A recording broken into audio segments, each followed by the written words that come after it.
میں نے کتاب رحمت قرآن مجید سے جو کلمات تلاوت کیے ہیں ان کا مفہوم یہی ہے کہ جس نے نیک عمل کیے، چاہے وہ مرد ہو چاہے وہ عورت، شرط ہے کہ وہ مومن ہو، تو ہم اس کو حیات طیبہ، ستھری اور پاکیزہ زندگی عطا کر دیتے ہیں۔ یہ میرے رب کا وعدہ ہے کہ جو بھی صالح اعمال کرے گا، وہ مرد ہو تب بھی، وہ عورت ہو تب بھی، میرے رب کا وعدہ ہے کہ ہم اس کو حیات طیبہ دیں گے، اس کو پاکیزہ زندگی دیں گے۔ وہ اس دنیا سے رخصت ہو جانے کے بعد بھی دلوں میں زندہ رہے گا، دماغوں میں خوشبو بن کے تازہ رہے گا، اور خیالوں میں اور سوچوں میں اس کا ان کا نام بھی نہیں جانتا۔ میاں صاحب نے تو کہا تھا کہ سہ سہ جوڑ سنگت دے ڈٹھے، اوڑک بتھا پئیاں جنہ باجوں ایک پل نے سجیندے، شکلاں یاد نہ رہیں۔ قبروں کے نشان تک بھول جاتے ہیں۔ مشتاق یوسفی نے کیا خوب کہا تھا، مٹ گیا مشتاق دل سے رنگ یاد رفتگاں، پھول مہنگے ہو گئے قبریں پرانی ہو گئی۔ کون کسی کو یاد رکھتا ہے اور کس کے پاس وقت ہے کہ کسی کو یاد رکھے؟ لیکن جنہوں نے اپنی زندگیاں اللہ اور اس کے رسول کے نام لگا دی ہوتی ہیں، نہ ان کی قبریں پرانی ہوتی ہیں اور نہ عقیدتوں کے پھول مہنگے ہوتے ہیں۔ محبتوں کے سلسلے ان کے ساتھ قائم ہوتے ہیں اور ان کا صدقہ جاریہ ان کی قبر کی روشنی کا ساواں بنتا ہے، اور ان کے نیک اور صالح اعمال لوگوں کے دلوں کے اندر تازگی پیدا کرتے ہیں، اور ان کی محبت کو کبھی بھی ختم نہیں ہونے دیتے۔ تو کہا جس نے بھی نیک عمل کیا، چاہے وہ مرد ہے چاہے وہ عورت ہے، شرط ہے کہ وہ مومن ہے، فَلَنُحْيِيَنَّهُ حَيَاتًا طَيِّبَةً، ہم اسے ستھری اور پاکیزہ زندگی عطا کر دیتے ہیں۔ امام قرطبی علیہ رحمہ لکھتے ہیں کہ پاکیزہ زندگی کا تصور دنیا کے اوپر اس کو یہ نصیب ہوتا ہے کہ وہ ایک مطمئن زندگی بسر کرتا ہے۔ جب خوبصورت اعمال کے ذخیرے سے اپنے نامہ اعمال کو پر نور کرتا ہے ایک بندہ مومن، تو پھر اس کی مطمئن زندگی ہوتی ہے، ورنہ دولتوں کی کثرت کے باوجود بے چینیاں جان نہیں چھوڑتی، زندگی کے اضطراب ختم نہیں ہوتے، ہر وقت انسان ایک انجانے خوف میں مبتلا رہتا ہے۔ لیکن اگر وہ اپنے آپ کو نیکی کی راہوں پہ ڈال دیتا ہے، اللہ اس کے قلب کو طمانینت کا نور نصیب فرماتا ہے۔ ایک مفہوم یہ بھی بیان فرمایا کہ اللہ اس کو قناعت کی دولت عطا کر دیتا ہے، اور یہ بہت بڑی دولت ہے جس کو نصیب کر دی گئی۔ ورنہ انسان کا پیٹ بھر جاتا ہے، انسان کی آنکھ نہیں بھرتی۔ کوزائے چشم حریصاں پر نہ شد، تا صدف خانے نہ شد پر در نہ شد۔ رومی کہتے ہیں کہ پیٹ بھر جاتا ہے، آنکھ کا پیالہ نہیں بھرتا۔ آپ دیکھتے نہیں ہیں کہ کھرب پتی ہونے کے باوجود بھی نفس کی کمینگی نہیں جاتی۔ آپ کے اس وطن میں بسنے والوں کو اس سے بہتر اندازہ، اس سے زیادہ بہتر اندازہ کس کو ہو سکتا ہے؟ نفس کی کمینگی ختم نہیں ہوتی۔ قناعت ایک ایسی دولت ہے کہ جو مطمئن زندگی کی ضامن بنتی ہے۔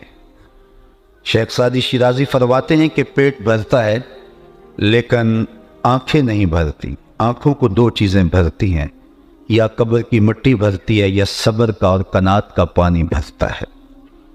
تو اس لیے جس شخص کو اللہ تعالیٰ جل شانہ کے حضور نیاز مندی کا سلیقہ آ گیا اور صالح اعمال اس کی زندگی میں شامل ہو گئے، تو جو بھی اس کو میسر ہوتا ہے اس پر وہ قناعت کر لیتا ہے، اور قناعت کی دولت جس کو نصیب ہو جاتی ہے، اللہ تعالیٰ اس کو دنیا میں بھی ایک مطمئن زندگی دیتا ہے، اور آخرت میں بھی اس کو اس کا بہتر صلہ عطا کرتا ہے۔ صرف ایک حدیث سیدنا علی المرتضیٰ رضی اللہ تعالی عنہ سے مرویات آپ سماعت کر لیجئے۔ یہ مخبر صادق حضور نبی رحمت صلی اللہ علیہ وآلہ وسلم نے ارشاد فرمایا، جو اللہ کے دیے گئے تھوڑے رزق پہ راضی ہو گیا، اللہ قیامت کے دن اس کے تھوڑے عملوں پہ راضی ہو جائے گا۔ بندے کو تو ضرورت تھی، لیکن ضرورت کے باوجود بھی اللہ کی تقسیم پہ راضی ہو گیا کہ مالک تو نے مجھے جس حال میں رکھا ہے میں اس پہ مطمئن ہوں، اس پہ میں بابا راضی ہوں۔ تو جو اللہ کی تقسیم پہ راضی ہو گیا، نہیں ہوگا تو پھر بھی کیا ہوگا؟ ہوگا تو وہی۔ کسی نے حضرت واصف علی واصف سے پوچھا تھا کہ غم کسے کہتے ہیں، تو انہوں نے کہا اللہ کی مرضی اور اپنی مرضی میں فرق کا نام غم ہے۔ بندہ چاہتا ہے کہ یہ ہو اور اللہ چاہتا ہے کہ یہ ہوگا وہی جو رب چاہے گا۔ تو آپ اپنی مرضی کو اللہ کی مرضی سے جب الگ کریں گے تو زندگی دکھوں کا مجموعہ بن جائے گی، اور جب اپنی مرضی کو مالک کی مرضی میں فنا کر دیں گے تو وہ دکھ بھی سامان راحت بن جائیں گے۔ جب اپنے آپ کو اس کی مرضی میں فنا کر دیا تو یہ اس کی رضا کے سانچے میں ڈھال کر کے آپ ایک مطمئن زندگی بسر کرتے ہیں، ورنہ ساری زندگی عدم اطمینان کا شکار رہیں گے۔ وہ کیا کسی نے کہا نا، جے سونا میرے دکھ وچ راضی تے میں سکھ نو چلے ڈاواں۔ تو جب بندہ اس کی رضا پہ راضی ہو گیا، اس کی تقسیم پہ راضی ہو گیا، تو پھر ایک مطمئن زندگی اس کو نصیب ہو گئی، اور اس کے پاس کچھ ہے تب بھی مطمئن ہے، اور اگر اس کے پاس نہیں ہے تو تب بھی مطمئن ہے کہ یہ میرے رب کی رضا ہے، میرا رب مجھ کو اس حال میں رکھنا چاہتا ہے اور میں اس حال پہ مطمئن ہوں۔ تو اللہ تعالیٰ کی طرف سے جو کیفیت بندے کے اوپر وارد ہوتی ہے اس پر وہ مطمئن ہو، جو اس کا حال ہوتا ہے اس پر اس کا اطمینان ہو، تو یہ ایک دولت ہے۔ تو کہا جو اللہ کے دیے گئے تھوڑے رزق پہ راضی ہو گیا، اللہ قیامت کے دن اس کے تھوڑے عملوں پہ راضی ہو جائے گا۔ اب ذرا اس کا دوسرا رخ بھی دیکھ لیجئے، یہ تو حضور علیہ السلام کا فرمان ہے۔ اب جو اللہ کے دیے گئے تھوڑے رزق پہ راضی ہو گیا، اللہ قیامت کے دن اس کے تھوڑے عملوں پہ راضی ہو جائے گا، اور جو اللہ کے دیے گئے زیادہ پہ بھی راضی نہ ہوا تو پھر وہ دیکھے کہ اس کا حساب کس طرح ہوگا اور وہ اللہ کا سامنا کس طرح کرے گا۔ تو یہ ایک دولت ہوتی ہے، اور یہ صالح اعمال کا نتیجہ ہوتا ہے جو بندہ مومن کو اللہ تعالیٰ عطا فرماتا ہے۔ حیات طیبہ کا ایک مفہوم یہ بھی بیان کیا گیا کہ رزق حلال، یعنی اللہ تعالیٰ جل شانہ جس بندے کو پسند کرتا ہے اس کو رزق حلال نصیب کرتا ہے، حرام سے اللہ اسے محفوظ کر لیتا ہے، کیونکہ رزق حلال کی دولت ایک ایسی دولت ہے جو اللہ کے قرب کی ضامن بن جاتی ہے اگر ایمان اور صالح اعمال پائے جائیں۔ اور اگر رزق حلال میسر نہیں ہیں تو آپ کے سجدے، آپ کی نمازیں اور آپ کے دیگر اعمال اللہ کی قربت کا ذریعہ نہیں بنتے۔ حضور نبی رحمت صلی اللہ علیہ وآلہ وسلم نے اس شخص کا ذکر کیا کہ جو ایک طویل سفر کاٹ کے سین حرم میں جا پہنچتا ہے، اس کے بال اٹے ہوئے ہیں غبار سے، لباس پھٹا ہوا ہے، سفر کی تکان چہرے سے علیحدہ ہے، یمد یدیہ اور لمبے لمبے ہاتھ کر کے دعائیں مانگتا ہے، لیکن حال کیا ہے؟ اس کا کھانا حرام کا ہے، اس کا پینا حرام کا ہے، اس نے جو لباس پہنا ہوا ہے اس کا تارو کوت حرام سے ہے، اس کو غذا دی گئی ہے تو حرام رزق کی دی گئی، اس کا بدن پلا بڑا ہے حرام کی کمائی سے۔ تو میرے حضور فرماتے ہیں اس کی دعا کیسے قبول ہوگی؟ نہ صرف کہ اس کی اپنی دعا رد کر دی جاتی ہے بلکہ نیک لوگوں کی دعاؤں سے اس کا حصہ نکال دیا جاتا ہے۔ نیک لوگ دعائیں مانگتے ہیں اور پوری امت کے لیے دعائیں مانگتے ہیں، اپنوں بیگانوں کے لیے دعائیں مانگتے ہیں، لیکن جو شخص رزق حرام کا عادی ہوتا ہے تو ان پاک لوگوں کی دعاؤں میں جس کا حصہ می کی طرح برستا ہے، کہاں کہاں اللہ کی مخلوق موجود ہوتی ہے، جو قبروں میں بھی جا چکے ہیں ان تک بھی اس دعا کا حصہ پہنچتا ہے۔ جب صالحین اپنی تنہائیوں میں دعا مانگتے ہیں، اپنے حجروں میں بیٹھ کر کے پوری امت کے لیے ہاتھ اٹھاتے ہیں اور ان کے اٹھے ہوئے ہاتھوں کی اللہ لاج رکھتا ہے، ان لوگوں کی دعاؤں سے حصہ نکال دیا جاتا ہے۔ اب بتائیے وہ کتنا بڑا محروم ہے اور اس کے پلے کیا باقی بچا اگر اس کا رزق ہی پاک نہیں ہے۔ تو جب کوئی صالح اعمال کرتا ہے ایمان کی شرط کے ساتھ، وہ مرد ہے یا وہ عورت ہے، تو اللہ جل شانہ اس کو جو ستھری اور پاکیزہ زندگی دیتا ہے، اس پاکیزہ اور ستھری زندگی کا ایک روپ یہ ہے کہ اللہ تعالیٰ جل شانہ اس کو رزق حلال نصیب فرما دیتا ہے۔ اللہ تعالیٰ جل شانہ پر رضا کا نصیب ہو جانا، امام قرطبی نے ایک معنی یہ بھی بیان فرمایا ہے کہ اللہ کی تقسیم پہ راضی ہو جانے کا مزاج پیدا ہو جائے۔ تو یہ وہ دولت جس کا اجمالی تذکرہ ابھی میں نے کیا، یہ اس شخص کا مقسوم ہے اور اس شخص کا مقدور ہے جو صالح اعمال ایمان کی شرط کے ساتھ کرتا ہے۔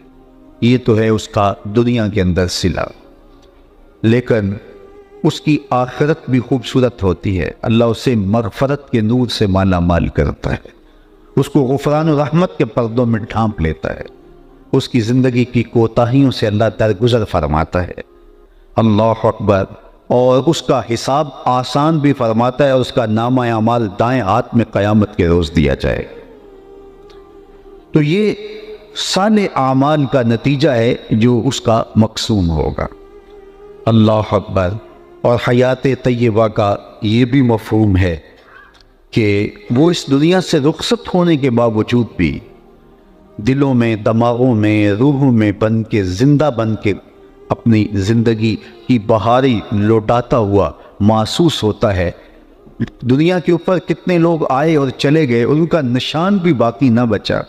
آل ساسان نے 3150 سال ایران پہ حکومت کی ہے، اور آج ان 150 حکمرانوں کو جو یکے بعد دیگرے تخت نشین ہوئے، میں اگر پوچھوں کہ کسی ایک کا نام بتائیں تو شاید چند علماء اور تاریخ کے جو گہرے شناور ہیں ان کے علاوہ کوئی نام بھی نہیں بتا سکے، جو اتنا طویل دور حکمرانی رکھتے تھے، اور 150 حکمران یکے بعد دیگرے ایک ہی خاندان کے تخت نشین ہوئے اور 3150 سال تخت ایران پہ متمکن رہے، آج ان کا نام بھی زمانے کو یاد نہیں ہے، اللہ اکبر۔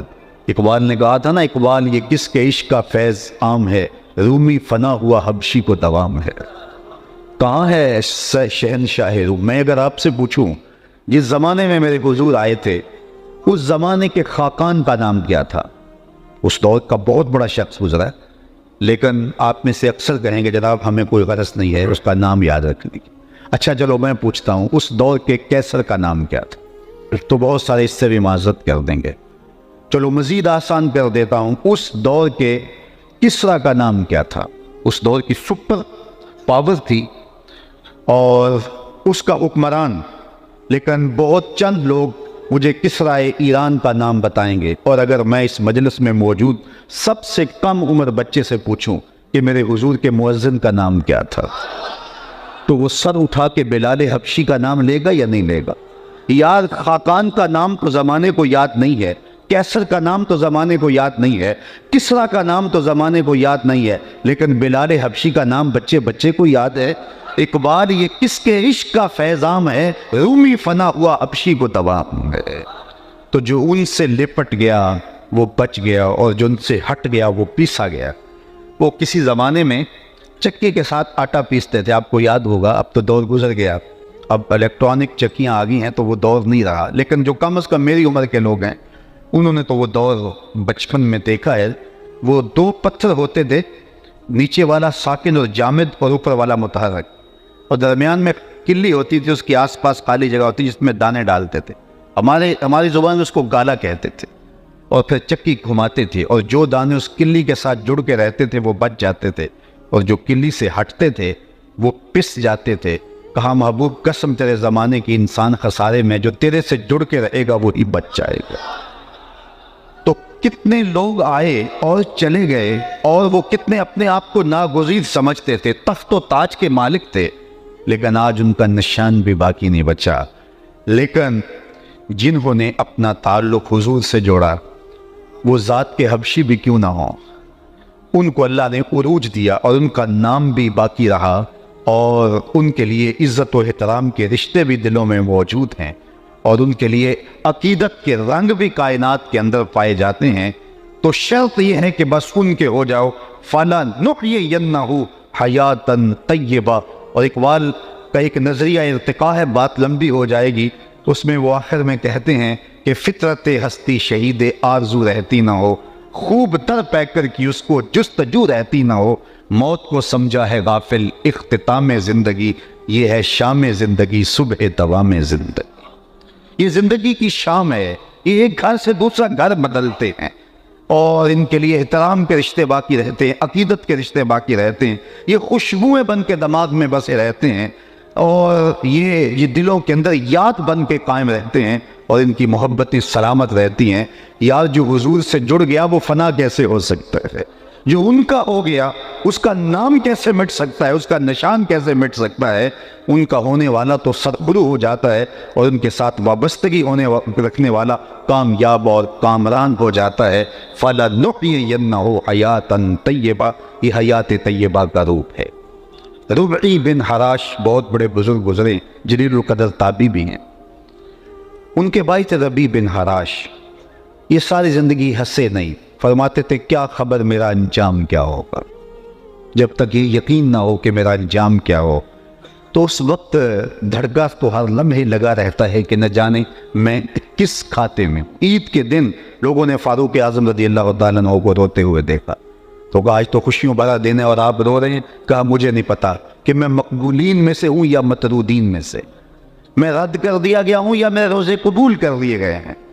تو جب تک یہ یقین نہ ہو، حضرت ابی ملیکہ فرماتے ہیں میں 30 اصحاب رسول سے ملا ہوں، بخاری کتاب الایمان اٹھائیے، 30 اصحاب رسول سے میری ملاقات ہوئی ہے، اور کہتے ہیں میں نے ہر ایک کو اپنی آخرت کے بارے میں، اپنے خاتمے کے بارے میں ڈاڈا فکر مند پایا ہے۔ ہم تو 2 نمازیں پڑھ لیں تو دوسروں کو حقیر سمجھنے لگ جاتے ہیں، یہ وہ لوگ تھے جن کی آنکھوں نے جمال محمد عربی دیکھا ہے، لیکن فکر مند تھے کہ ہمارا خاتمہ بخیر ہو جائے۔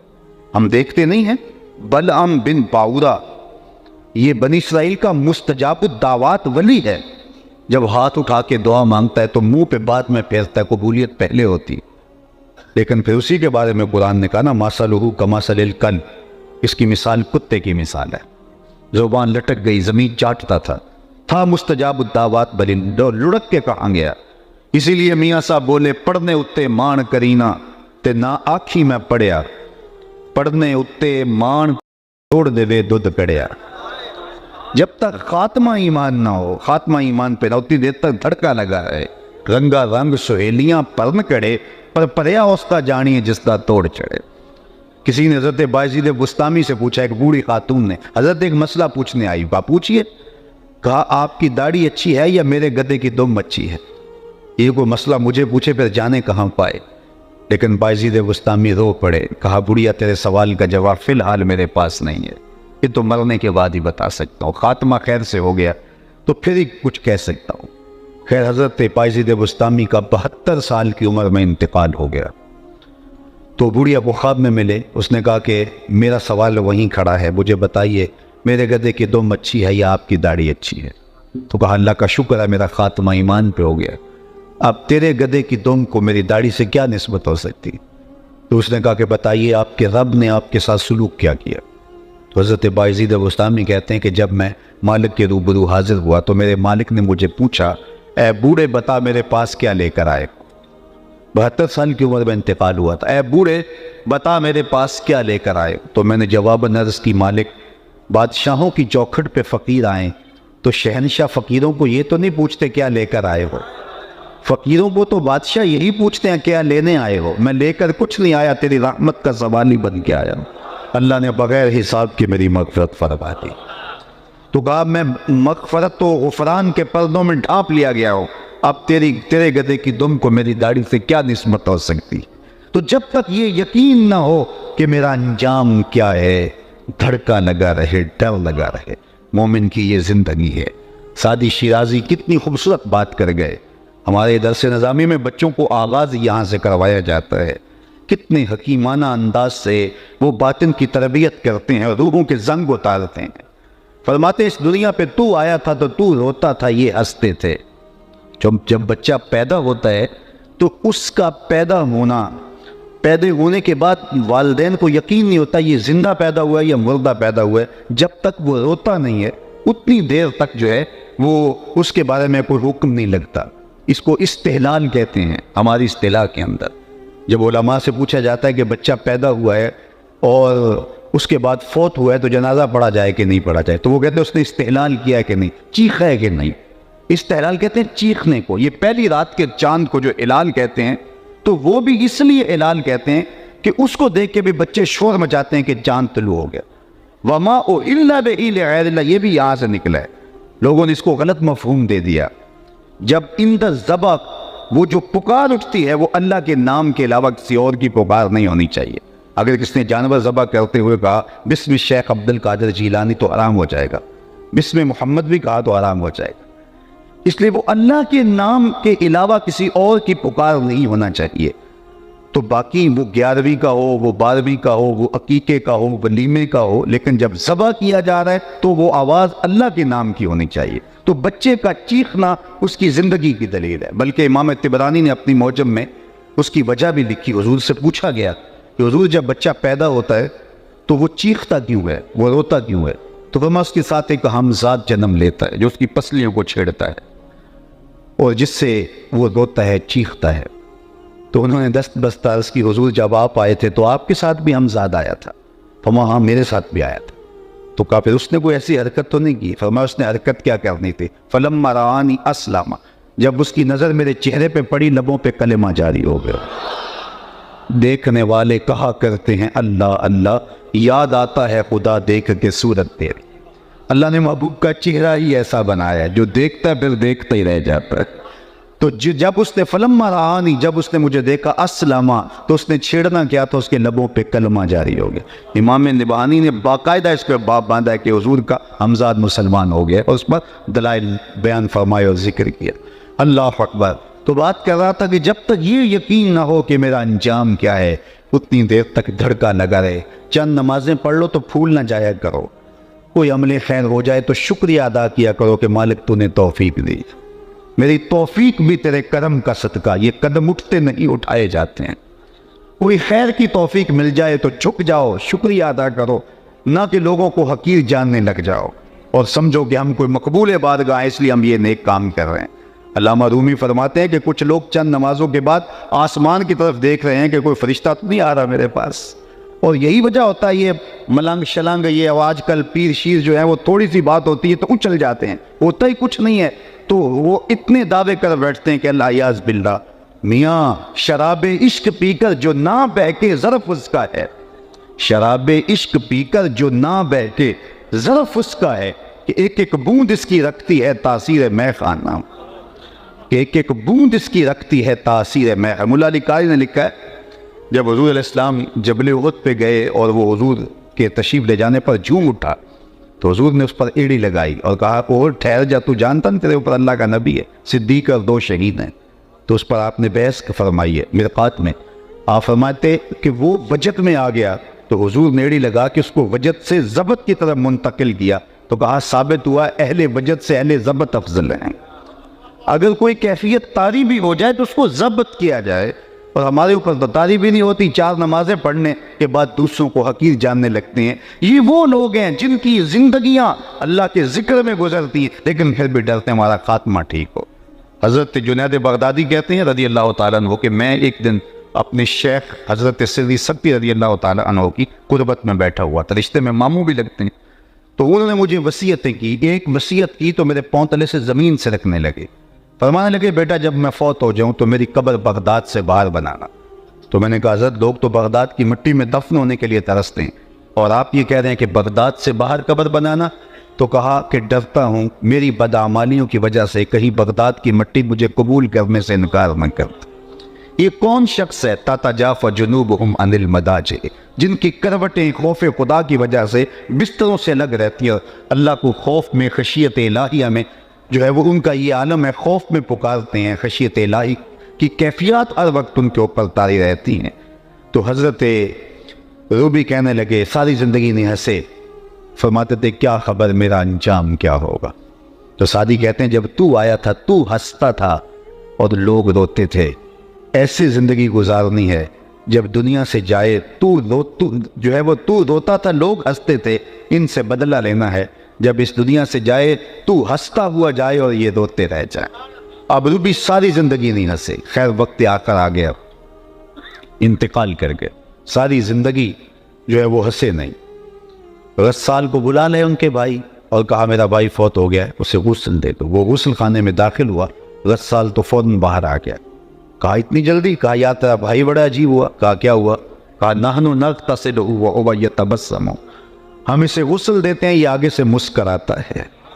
کہا میرے بھائی نے قسم کھائی تھی جب تک اچھا انجام نہیں دیکھوں گا نہیں مسکراؤں گا، آج مرنے کے بعد جو مسکرا رہا ہے تو اس کا مطلب یہ ہوا ادھر شہر میں خبر مشہور ہو گئی، ایک بندہ مرنے کے بعد مسکرایا ہے۔ بعض لوگوں نے کہا وہ گھڑی ہوئی کہانیاں ہیں، بندہ مرنے کے بعد بھی مسکرا سکتا ہے۔ بعض نے کہا یار بندہ تو بڑا اچھا تھا، ہو سکتا ہے مسکرایا ہو۔ اقبال نے بھی کہا تھا نا، نشان مرد مومن بات گوائم چوں مرگ آئے تبسم پر لبے اوس، آ تجھے اللہ کے بندے کی نشانی بتاؤں۔ جب موت آتی ہے تو پھر اسے ندامت نہیں ہوتی اس کے ماتھے پہ، بلکہ اس کے لبوں پہ کامیابی کی مسکراہٹ ہوا کرتی ہے۔ تو کہا ہو سکتا ہے کہ یار مسکرایا ہو، چلو دیکھتے ہیں۔ ایک ہجوم بن گیا، کوئی محض تماشائی، کوئی شوق جستجو میں آگے بڑھے، کوئی تحقیق کرنا چاہ رہے ہیں، کوئی تیکھے سوال لیے جا کے پوچھتے ہیں کیا ہوا، کیا ماجرا ہوا، معاملے کی ٹو لگاتے۔ ایک بہت بڑا جلوس بن گیا۔ اتنے میں نے غسل دے کے چارپائی پہ ڈال کے کفن بھی اڑایا جا چکا تھا۔ لوگ داخل ہوئے، قبل اس سے کہ کوئی جا کے سوال کرتا پوچھتا تو روبی نے آنے والوں کو مخاطب کر کے کفن سے ہاتھ باہر نکال کے کہا السلام علیکم۔ لوگ حیرت میں ڈوب گئے، کہا وعلیکم السلام اتتکلم بعد الموت، عجیب بات ہے کہ تم مرنے کے بعد باتیں کر رہے ہو۔ قال نعم اتکلم بعد الموت، کہا ہاں میں مرنے کے بعد باتیں کر رہا ہوں۔ اللہ اکبر۔ لوگوں نے کہا کہ بتاتے رب نے تیرے ساتھ سلوک کیا کیا؟ کہا استقبلنی ربی غیر غضبان واستقبلنی بروح و ریحان، اس کے قدرت والے چہرے پہ کوئی غصہ نہیں تھا، اس نے روح و ریحان کے پھول میرے گلے میں ڈالے ہیں۔ اللہ اکبر۔ عرش فرشتے بانگا ملیاں تے مکے پہ گیا شور، بلے شاہ اسا مرنا نہ ہی تے گور پیا کوئی اور، فَلَنُحْيِيَنَّهُ حَيَاتًا طیبہ، کہا جو میرے ہو جائیں میں انہیں حیات طیبہ دے دیتا ہوں، ستھری اور پاکیزہ زندگی دے دیتا ہوں۔ تو اس کے ہو کے تو رہو، دنیا میں بھی سرخرو بامراد مطمئن زندگی کے اجالے نصیب ہوں گے، اور مرنے کے بعد بھی خوشیاں نصیب ہوں گی، اور آخرت کی زندگی بھی سرخرو ہوگی، قبر میں بھی چراغاں اور قبر میں بھی روشنیاں اور قبر میں بھی اجالے ہوں گے۔ ہمیں حیات طیبہ کو ہر صورت حاصل کرنے کے لیے کوشش کرنی چاہیے، اور اس کا جو نصاب دیا ہے وہ ایمان کی شرط کے ساتھ صالح عمل ہیں، اور وہ چاہے مرد ہو چاہے عورت ہو، دونوں کو یہ نور نصیب کر دیا جاتا ہے۔ میں اور آپ اپنے عمل کی ستھرائی اور اپنے اعمال کی پاکیزگی کی طرف توجہ دیں، ریا سے عمل پاک ہو، ہمارا عمل تکبر سے پاک ہو، عجب سے پاک ہو، ہم اپنے آپ کو دیکھ کر کے کسی اور کو حقیر نہ جانیں، اپنے عمل کو خالص کریں۔ سب سے پہلے نیت کو درست کر کے جب اپنے اعمال کو ہم محفوظ کر لیں گے تو پھر اس کا لازمی نتیجہ میرے رب کا وعدہ ہے، اور میرے رب کے وعدے سچے ہیں اور میرے رب کے وعدے جھوٹے نہیں ہوتے۔ اللہ سے کون سچا ہے؟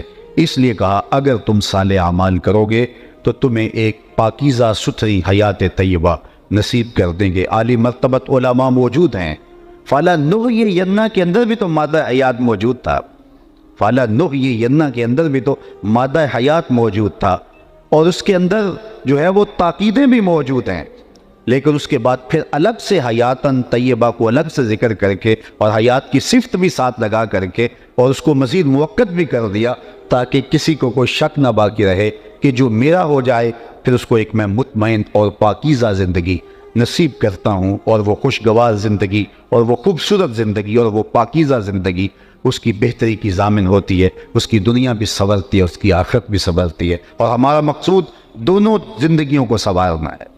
کچھ لوگ ایسے دین سے وابستہ ہو جاتے ہیں ترک دنیا کر دیتے ہیں، یہ اسلام کا مزاج نہیں ہے، لا رغبانیت فی الاسلام، اور کچھ لوگ ایسے دنیا میں کھو جاتے آخرت کو ترک کر دیتے ہیں، جبکہ ہم جسم اور روح دونوں کا مجموعہ ہیں، اور ہم یہ دنیا کی زندگی بھی اچھی مانگے۔ یہ تقویٰ نہیں ہے کہ ہم کہیں کہ یہ دنیا برباد ہو جائے، یہ زندگی بھی خوبصورت گزرے۔ آقا کریم علیہ السلام کی خدمت میں ایک صحابی حاضر ہوئے اور ان کا جسم بہت کمزور تھا، بلکہ فرمایا کہ چوزے کی طرح کمزور تھا۔ تو فرمایا کہ تمہاری یہ کیا حالت ہے، تم نے اللہ سے کوئی دعا تو نہیں مانگی تھی؟ تو اس نے کہا جی حضور میں نے اللہ سے دعا مانگی تھی۔ کیا دعا مانگی تھی؟ میں نے اللہ سے یہ دعا مانگی تھی کہ میری آخرت ٹھیک ہو جائے، دنیا چاہے جیسی بھی ہو، بلکہ آخرت کے حصے کے دکھ بھی دنیا میں آ جائیں، میں نے اللہ سے یہ دعا مانگی۔ تو بظاہر تو اچھی بات ہے، اس نے آخرت سنوار لی، دنیا پہ دکھ جھیل لے، جیسے تیسے بھی زندگی تو گزر گئی۔ تو میں نے اللہ سے یہ دعا مانگی تھی اللہ آخرت کے دکھ بھی دنیا پہ ڈال دے اور میری آخرت صاف ہو جائے۔ تو اس بات سے حضور خوش نہیں ہوئے، بلکہ اسے فرمایا تو نے یہ دعا کیوں مانگی کہ آخرت کے حصے کے دکھ بھی دنیا پہ آئیں؟ تو نے اللہ سے یہ کیوں نہیں مانگا ربنا آتنا فی الدنیا حسنۃ وفی الآخرۃ حسنہ، اے اللہ مجھے یہ دنیا بھی اچھی دے دے، وہ دنیا بھی اچھی دے دے۔ تو دونوں جہانوں کی خوبصورتی یہ مومن کی زندگی ہے۔